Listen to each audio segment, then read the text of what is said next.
All right, welcome to the Explainer. So let's talk about why the rich buy gold. You probably think it's to make a quick buck, right? Well, what if I told you the real reason is the complete opposite of that? Let's dive in. So let's just start with this idea that kind of flips everything on its head. The source we're looking at says, they don't buy gold coins to make money. Whoa. So this isn't about speculation, right? It's not a get-rich-quick scheme. It's a defensive play, not an offensive one. And that, of course, begs the question. Yeah, this is the big question we're going to unpack today. And the answer, let me tell you, it reveals a totally different way of thinking about wealth, about saving, and really about what money even is. Okay, so to get to the answer, we actually have to start somewhere else entirely. We're not starting with gold. We're starting with the dollar. Because according to this way of thinking, the whole strategy is built on one core belief about the future of regular old currency. And here it is, plain and simple. I don't trust the dollar. That's the core motivation. The source is basically saying they have zero faith in it. And look, this isn't just some random feeling. It's rooted in this deep concern that things like inflation are just silently eating away at its value day after day.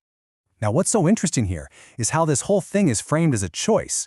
You've got the US dollar on one side, which is expected to go down in value, to lose its purchasing power, and then on the other side you have gold and silver, which are called a store of value. So, what does that even mean? What is a store of value?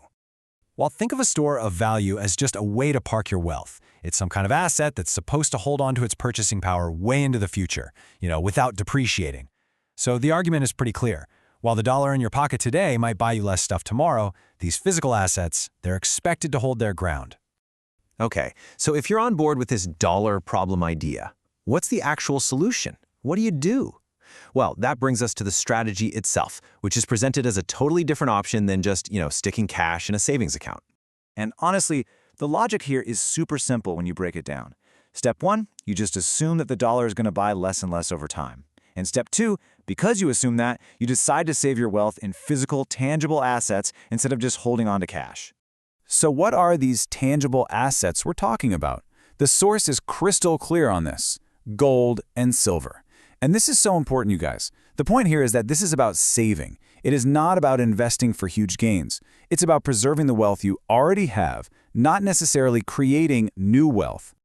All right, now you might be thinking, sure, that's great for rich people, but what's fascinating is how this whole idea is actually accessible to pretty much everyone. And that brings us to what our source calls the $20 question.